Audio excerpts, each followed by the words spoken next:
आपराधिक मामलों में सजा प्राप्त नेताओं के आजीवन चुनाव लड़ने पर रोक लगाने की मांग वाली याचिका सुप्रीम कोर्ट में डाली गई। याचिका में मांग की गई है कि किसी भी अपराध में दोषी पाए गए नेताओं के 6 साल तक चुनाव नहीं लड़ने के नियम में संशोधन किया जाए। याचिका में आपराधिक मामलों में सजा प्राप्त नेताओं के आजीवन चुनाव लड़ने पर रोक लगाने की मांग की गई। सुप्रीम कोर्ट में केंद्र सरकार ने इस याचिका का जमकर विरोध किया है, लेकिन सुप्रीम कोर्ट के आदेश के बाद केंद्र सरकार फंसती नजर आ रही है। इतना ही नहीं, मामला चूंकि चुनाव का है तो सुप्रीम कोर्ट ने चुनाव आयोग को भी इस केस में शामिल कर लिया है और उससे जवाब तलब किया है। केंद्र सरकार और चुनाव आयोग को जवाब देने के लिए सुप्रीम कोर्ट से काफी समय मिला है, लेकिन सवाल बड़ा है कि क्या किसी भी अपराध में सजा पा चुके नेता पर ताउम्र चुनाव लड़ने पर रोक लगानी चाहिए। केंद्र सरकार ने इसका विरोध किया है। ऐसे में चलिए जानते हैं कि केंद्र सरकार ने इस बारे में कोर्ट में क्या क्या दलीलें दी हैं। केंद्र सरकार ने सुप्रीम कोर्ट में दलीलें दी कि आपराधिक मामलों में दोषी ठहराए गए नेताओं पर ताउम्र चुनाव लड़ने पर प्रतिबंध लगाना सही नहीं होगा।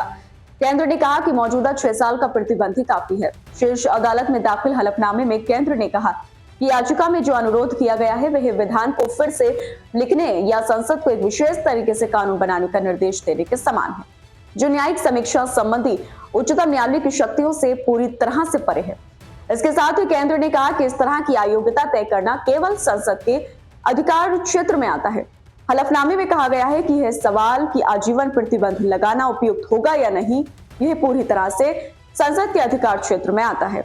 इसमें कहा गया है कि दंड के क्रियान्वयन को एक उपयुक्त समय तक सीमित कर रोकथाम सुनिश्चित की गई है और अनावश्यक कठोर कार्यवाही से बचा गया है। केंद्र ने कहा कि यह कानून का स्थापित सिद्धांत है कि दंड या तो समय या मात्रा के अनुसार निर्धारित होते हैं। दरअसल आपराधिक मामलों के दोषी नेताओं के चुनाव लड़ने के इस मामले में याचिका वकील अश्विनी कुमार उपाध्याय ने दायर की है, जिसमें ये मांग की गई है कि उन सांसदों और विधायकों पर आजीवन प्रतिबंध लगाया जाए जो आपराधिक दोषी साबित हो चुके हैं। ऐसा करने से उनके खिलाफ आपराधिक मामलों का निपटारा जल्द होगा। हालांकि इस याचिका का विरोध करते हुए केंद्र सरकार ने संविधान के आर्टिकल्स का हवाला दिया। केंद्र ने कहा कि संविधान के आर्टिकल 102 और 191 में संसद को यह पावर दिया गया है कि वो चुनाव लड़ने की योग्यता और अयोग्यता तय करे। साथ ही केंद्र ने यह भी कहा कि जन प्रतिनिधित्व अधिनियम संसद की तरफ से पारित कानून है। साथ ही संसद ने इसके लिए पहले से अपराधियों के लिए 6 साल तक चुनावी प्रतिबंध का प्रावधान रखा है। केंद्र सरकार ने यह भी कहा कि जब दूसरी अयोग्यता जैसे कि दिवालियापन, लाभ के पद पर होना स्थायी आधार नहीं है, तब दोष सिद्धि के आधार पर आजीवन बैन क्यों लगे।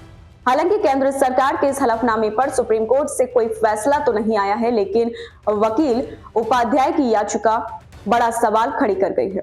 रिजल्ट क्या होगा, आने वाला वक्त तय करेगा।